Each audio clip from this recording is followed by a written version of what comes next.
गैरों से कहा तुमने, गैरों से सुना तुमने।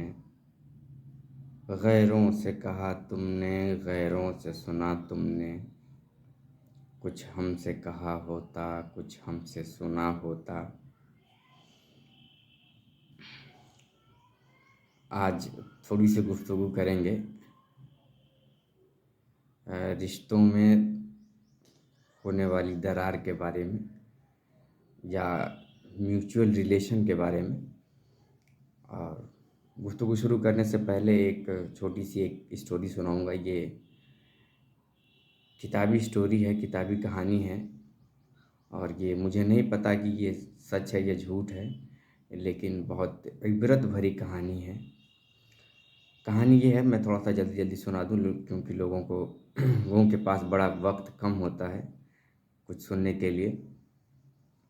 इस कहानी में दो भाई होते हैं एक बड़ा भाई और एक छोटा भाई, ठीक है।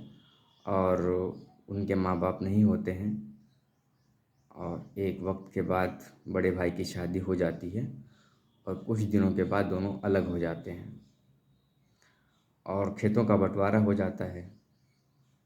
और दोनों भाई एक दिन खेत पे काम कर रहे होते हैं, और दोनों का चूंकि खेत किसी ज़माने में एक ही था, तो बंटवारे के बाद एक पार्टीशन पड़ा और दोनों के जो गल्ले थे वो बगल में थे मौजूद। तो बड़े भाई ने कहा छोटे भाई से कि मैं घर जा रहा हूँ खाना खाने, तो तुम मेरे गले की देखभाल करना। छोटा भाई बोलता है ठीक है आप जाइए, और बड़ा भाई खाना खाने घर को चला जाता है। छोटा भाई ये सोचता है कि अभी तो मेरे पास फैमिली नहीं है, अभी मैं तो शादीशुदा नहीं हूँ, लेकिन भैया के पास ज़िम्मेदारी बहुत है। तो वो चुपचाप अपने गले में से कुछ गल्ला भैया के गले में डाल देता है बिना बताए। और फिर भैया आते हैं खाना खा के वापस। अब बारी होती है छोटे भाई की कि अब मैं जा रहा हूँ खाना खाने। जब छोटा भाई जाता है खाना खाने, तो बड़े भाई ये सोचते हैं कि मैं तो सेटल्ड हूँ, अभी इसको बहुत कुछ करना है लाइफ में। तो वो कुछ गल्ला अपने गले में से छोटे भाई के गले में डाल देते हैं। तो जितना गल्ला छोटे भाई ने बड़े भाई के गले में डाला था, फिर बड़े भाई ने उतना ही गल्ला अपने गले में से छोटे भाई के गले में डाल दिया। पता ये चला कि न उसके गले में कोई तब्दीली हुई, न उसके गले में कोई तब्दीली हुई, लेकिन दोनों ने एक दूसरे का सपोर्ट किया, ठीक है। और इस कहानी को आप जितनी बार सोचेंगे ना, इसके बहुत मल्टी डायमेंशनल आपको आंसर मिलेंगे, इससे बहुत इबरत मिलेगी। आप जितनी बार सुनेंगे इसको, एक अलग अलग नए पहलू से आपको जानकारी मिलेगी। इसके बियॉन्ड एक और कहानी है जो मुझे बहुत हिट करती है, और ये एक रियल कहानी है कहानी ये है कि एक मैं गांव का नाम नहीं लूँगा, एक मेरे रिश्ते में मामू है, वो एक स्टोरी सुना रहे थे, और वो बहुत हम्बल इंसान हैं। दो भाई थे, इस कहानी में भी दो भाई हैं, और दो भाई में एक उम्र के पड़ाव पे हैं दोनों, और दोनों में फैमिली कुछ मनमुटाव है।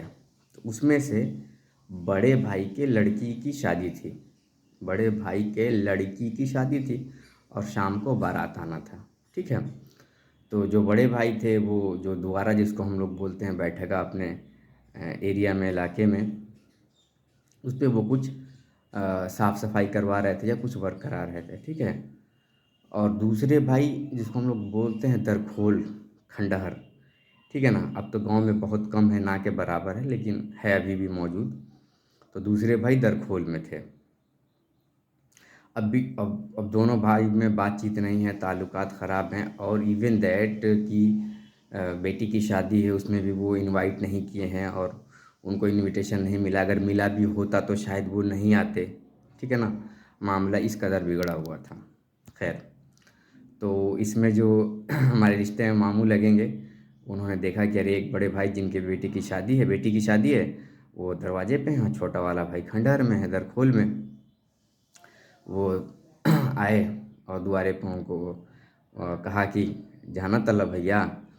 वो छोटका भैया बड़ा अफसोस में बाटन कि बताओ आज हमार भतीजी का शादी बा और हमारा के दावत नइखे। और इतना कहे और तुरंत वहाँ से निकल लिए और भागते हुए दरखोल की जानिब गए। और उधर खोल की जानिब जाके छोटे भाई को क्या बोलते हैं कि जाना तला तोहार भैया कहत रहलन कि बतावा हालात अइसन बा कि हमार बेटी का शादी बा और हम अपन भाई के भी दावत नहीं दे पहिले। और उन्होंने कुछ नहीं कहा, बस इतना दोनों लोगों को अलग अलग बातें कहीं जाके जो बिल्कुल झूठी बातें थी। ठीक है। और थोड़ी देर के बाद क्या हुआ कि बड़े भैया जिनकी बेटी की शादी थी वो उधर खोल की जानिब जाने लगे, और जो छोटे भैया थे जो दरखोल में मौजूद थे वो दुआरे की तरफ जाने लगे। और रास्ते में मुलाकात हुई और दोनों लोग एक दूसरे को लिपट के रोने लगे, और कोई बात नहीं हुई कि क्या हुआ नहीं हुआ, और शाम तक मामला सब सरेराह हो गया।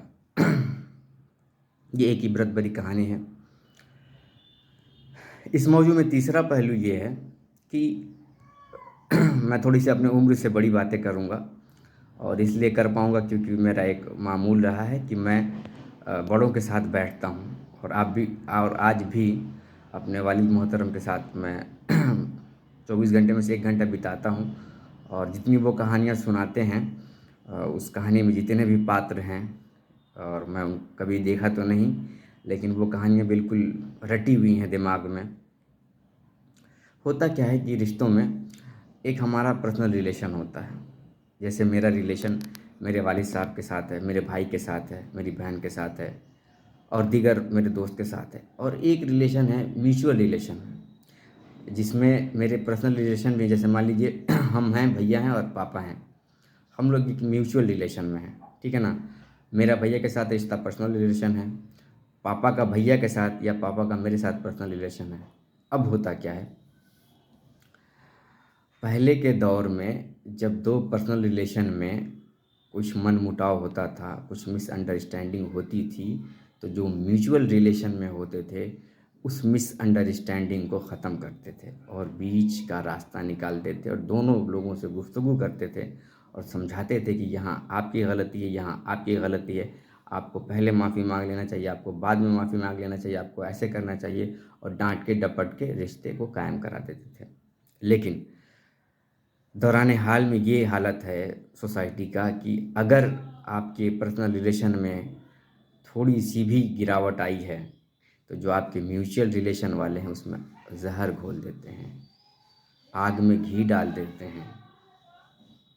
ऐसा ही चल रहा है सोसाइटी में। बात समझ आ रही है आपको? चाहे वो कहीं का भी हो, दोस्ती यारी में भी हो, अगर 3 दोस्त एक साथ हैं, वैसे लोग बोलते हैं कि 3 की जोड़ी बड़ी अच्छी जोड़ी होती है। 3 लोग एक साथ हैं, 2 में आपसी मनमुटाव है, और तीसरा बीच बीच में क्या करता है, मज़ा लेते रहता है। कभी तीसरा ये कोशिश नहीं करता है कि दोनों को डांट के समझा के किसी एक प्लेटफॉर्म पे लेके आया जाए। तो इससे बचने का क्या उपाय है? बचने का ये उपाय है कि दौरान हाल जो है सोसाइटी का, माशरे का हाल, उसमें होता क्या है कि जब हम हमारे मन मुताबिक, हमारे मानक पे, हमारे स्टैंडर्ड पे कोई खरा नहीं उतरता है तो हम उसको सिर्फ एक मैटर से, सिर्फ एक इंसिडेंट से जज कर लेते हैं, और एक पूरा रिज़ल्ट तैयार करते हैं, और उस रिज़ल्ट को एक्सेप्ट कर लेते हैं, और उस अगले से पूछते भी नहीं हैं कि क्या ये सही था, क्या ये गलत था, क्या ये ही था जो मैं सोच रहा हूँ। और फिर क्या होती है, गलतफ़हमियाँ पलती पलती हैं, गलतफ़हमियाँ बढ़ती चली जाती हैं, और बातचीत बंद होते चला जाता है। बीच में कोई नहीं होता है जो आपको ये समझाए या आपको बताए कि जो आप कर रहे हैं, जो आप सोच रहे हैं, ये सब गलत है, और रिश्ते ख़राब होते चले जा रहे हैं। आज 90% जो रिश्ते ख़राब हैं, भाई का भाई से, भाई का बहन से, बहन का भाई से, ठीक है ना, बाप का बेटे से, इसमें सब वही है कि लोग एक दूसरे से बात नहीं करते हैं।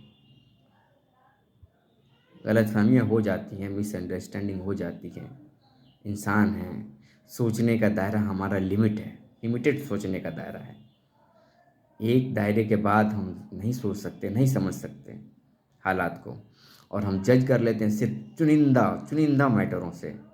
2-4 इंसिडेंट निकाले, उसी पर जज कर दिया पूरी लाइफ को। जबकि हम रिश्तों में, जो रिश्ते हैं हमारे साथ, किसी भी शक्ल में रिश्ते हैं, उनमें एक गिरावट से पहले 1000 अच्छाइयाँ रही होंगी, तब जाके वो रिश्ता कायम हुआ होगा।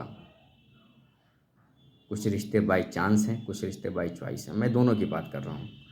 तो मेरा अपील है, मेरी गुजारिश है, मेरी जो समझ है, मेरी जो अंडरस्टैंडिंग है, मैं वो ये कहती है कि जब भी लगे कि नहीं, आपका जो पर्सनल रिलेशन है उसमें कोई मनमुटाव है, तो आप उससे डायरेक्ट बात करिए।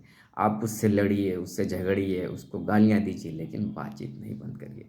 जब आप बातचीत बंद कर देंगे, बोलना कम कर देंगे, बोलना ख़त्म कर देंगे, तो यहीं से गलतफ़हमियों की शुरुआत होती है और दिमाग में मनगढ़ंत बातें आती हैं। और ऑब्वियसली अच्छी बातें तो आएँगी नहीं, जब भी आएँगी वो नेगेटिव थॉट्स आएँगे और ये हमारे रिश्ते को ख़त्म कर देता है और दोनों जानिब से घुटन महसूस होती है और इस घुटन के साथ हम बहुत लंबा अरसा गुजारते हैं। और किसी बड़े बुज़ुर्ग का फ़िक्रा है कि बिस्तर सोने की जगह है, सोचने की जगह नहीं है। अगर आप बिस्तर पे जाके सोचते हैं, तो इसका मतलब कि आपने दिन भर में जो भी काम किए हैं, वो एक स्टैंडर्ड और एक मानक के प्रतिकूल नहीं है, मानक के हिसाब से नहीं है। आप कहीं न कहीं गलत थे, आपको ये बात समझना चाहिए। तो अगर आपको चाहते हैं कि आप रात में जब बिस्तर पे जाएँ, तो सोचने की बजाय सोएँ, तो ये ज़रूरी है कि जो भी गलतफ़हमियाँ हैं, किसी के भी साथ, उनको दूर कर लिया जाए। बातचीत से, लड़ के, झगड़ के, गालियाँ गलौज करके, किसी भी तरह। लेकिन जब जब अगर आप बातचीत बंद कर देंगे, तो ये आज के वक़्त में नामुमकिन के बराबर है। क्योंकि जो भी आपके म्यूचुअल रिलेशन में है, वो सिवाय ज़हर घोलने के, सिवाय आग में घी डालने के, कोई अच्छी बात नहीं करते हैं। तो आई होप कि आपको ये बातें समझ आई होंगी। ये मेरे कुछ ऑब्ज़र्वेशंस हैं, ठीक है? बहुत से लोगों से मैं मिलता-जुलता रहता हूँ और मैं कोशिश करता हूँ कि अपने बुज़ुर्गों के साथ बैठूँ और जब मैं अपने बुज़ुर्गों के साथ बैठता हूँ, तो बड़ी संजीदगी से मैं सुनता हूँ और ये सुनने का ही नतीजा है कि मैं थोड़ी-सी ऑब्ज़र्वेशन कर लेता हूँ।